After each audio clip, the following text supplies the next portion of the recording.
Hola, buenos días, qué gusto encontrarnos de nuevo en este amanecer, iniciando una nueva jornada.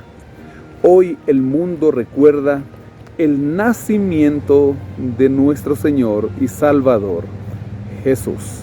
Y aunque nosotros sabemos que no nació en un 25 de diciembre, pues es el momento para que disfrutemos de este día y sobre todo aprovechemos el buen espíritu que hay en aquellas personas que todavía no aceptan el mensaje para poder hablarles del amor de Jesús. Recuerde compartir el enlace de este video. Déjenos ahí su like. También iniciemos juntos en oración. Mi buen Dios, gracias Padre por este nuevo día, por la vida y por tus cuidados. Estoy junto a mis amigos iniciando este estudio. Ayúdanos a entender tu santa palabra. En el nombre de Jesús. Amén. Amén. Como lo vimos el día de ayer en la iglesia de Corinto, había un problema de desorden referente al don de lenguas y al don de profecía. Pero también en la iglesia de Corinto habían cuestionamientos e incredulidad respecto a la resurrección corporal, a la resurrección de Cristo. Así el capítulo número 15 de la primera carta a los Corintios inicia diciendo: además os declaro, hermanos, el evangelio que os he predicado, el cual también recibisteis, en el cual también perseveráis, por el cual asimismo, si retenéis la palabra que os he predicado, sois salvos, si no creísteis en vano. Primeramente, os he enseñado lo que asimismo recibí, que Cristo murió por nuestros pecados, conforme a las Escrituras, que fue sepultado y que resucitó al tercer día, conforme a las Escrituras, y que apareció a Cefas y después a los 12. Después apareció a más de 500 hermanos a la vez, de los cuales muchos viven aún y otros ya han muerto. Después apareció a Jacobo y después a todos los apóstoles. Por último, como a un abortivo, se me apareció a mí. Recordándonos Pablo que el Señor Jesús había resucitado, que su resurrección había sido real y que para ese momento, en la época cuando escribió esta carta, aún habían algunos testigos presenciales de haber visto a Cristo resucitado después de haberlo visto crucificado aquel día viernes en la cruz del Calvario. Y cuando dice por último me apareció a mí, está hablando cuando se le apareció camino a Damasco. Verso 9. Yo soy el más pequeño de los apóstoles, y no soy digno de ser llamado apóstol, porque perseguía la iglesia de Dios. Pero por la gracia de Dios soy lo que soy, y su gracia no ha sido en vano para conmigo. Antes he trabajado más que todos ellos, aunque no yo, sino la gracia de Dios que está conmigo. Hablando Pablo también ahora de su apostolado. Él había sido perseguidor, pero el Señor lo había llamado para enviarlo, que es lo que significa la palabra apóstol, enviado. Recordemos siempre que al Señor no le importa nuestro pasado, a Él le importa nuestro hoy, que estemos dispuestos a ir a Él y Él obrará ese milagro misterioso y maravilloso en nuestras vidas. Verso 11. Sea yo o sean ellos, así predicamos y así habéis creído. Pero si se predica que Cristo resucitó de los muertos, ¿cómo dicen algunos entre vosotros que no hay resurrección de muertos? Porque si no hay resurrección de muertos, tampoco Cristo resucitó. Y si Cristo no resucitó, vana es entonces nuestra predicación, y vana también vuestra fe. Y somos hallados falsos testigos de Dios, porque hemos testificado que Dios resucitó a Cristo, al cual no resucitó si en verdad los muertos no resucitan. Y si los muertos no resucitan, tampoco Cristo resucitó. Y si Cristo no resucitó, vuestra fe es vana, aún estáis en vuestros pecados. Entonces también los que murieron en Cristo perecieron. Si solamente para esta vida esperamos en Cristo, somos los más dignos de lástima de todos los hombres. Y es que mientras se predicaba la resurrección de Cristo, también se predicaba que no había resurrección de los muertos, algo que se contradecía. Y ahora Pablo está llamando la atención a los hermanos de Corinto y a todos aquellos que no creen en la resurrección. Porque si esta no existe, es vana la predicación del Evangelio y también es vana la esperanza de la salvación. Verso 20. Pero ahora Cristo ha resucitado de los muertos, primicias de los que murieron es hecho. Pues por cuanto la muerte entró por un hombre, también por un hombre la resurrección de los muertos. Así como en Adán todos mueren, también en Cristo todos serán vivificados. Pero cada uno en su debido orden. Cristo, las primicias, luego los que son de Cristo en su venida. Cuando nos dice que Él es primicia, nos quiere decir que Él es el que vence la muerte y por medio de Él todos los demás podemos obtener este don, la resurrección. Verso 24.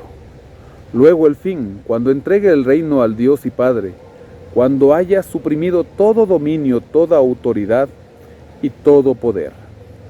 Preciso es que Él reine hasta que haya puesto a todos sus enemigos debajo de sus pies. Y el postrer enemigo que será destruido es la muerte, porque todas las cosas las sujetó debajo de sus pies. Y cuando dice que todas las cosas han sido sujetadas a Él, claramente se exceptúa aquel que sujetó a Él todas las cosas. Y esto podemos leerlo en el Salmo número 8, verso 6. Pero luego que todas las cosas le estén sujetas, entonces también el Hijo mismo se sujetará al que le sujetó, a Él todas las cosas, para que Dios sea todo en todos. Y es que en el papel de la divinidad, siempre en los evangelios encontramos a Jesús sujeto al Padre, a Jesús dependiendo del Padre, a Jesucristo enseñándonos a depender a nosotros también. Verso 29. De otro modo, ¿qué harán los que se bautizan por los muertos, si de ninguna manera los muertos resucitan? ¿Por qué pues se bautizan los muertos? ¿Y por qué nosotros nos exponemos a peligros a toda hora? Os aseguro, hermanos, por la gloria que de vosotros tengo en nuestro Señor Jesucristo, que cada día muero. Si como hombre batallé en Éfeso contra fieras, ¿de qué me sirve? Si los muertos no resucitan, comamos y bebamos, porque mañana moriremos. Citando Isaías capítulo 22, verso 13. En aquella época había la costumbre también de bautizar a los muertos. Una costumbre pagana, una costumbre nada bíblica.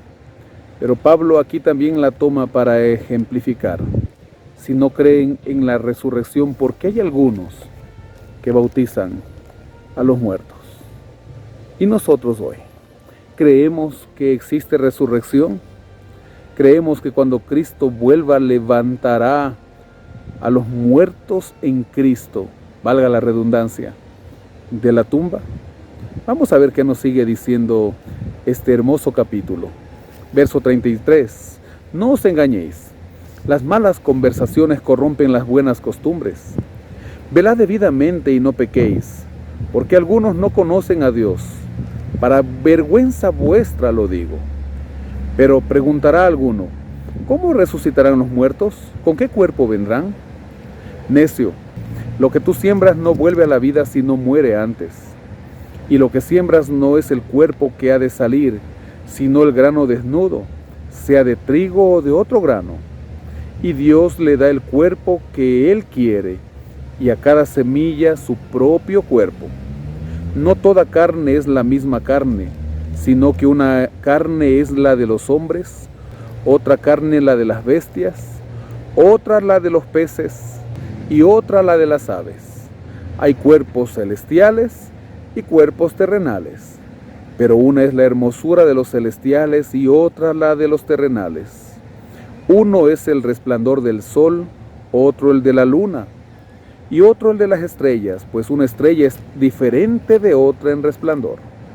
Así también sucede con la resurrección de los muertos. Se siembra en corrupción, resucitará en incorrupción. Se siembra en deshonra, resucitará en gloria. Se siembra en debilidad, resucitará en poder. Se siembra cuerpo animal, resucitará cuerpo espiritual. Hay cuerpo animal y hay cuerpo espiritual. Hablándonos aquí Pablo acerca de lo que hoy somos y de lo que seremos después de resucitar.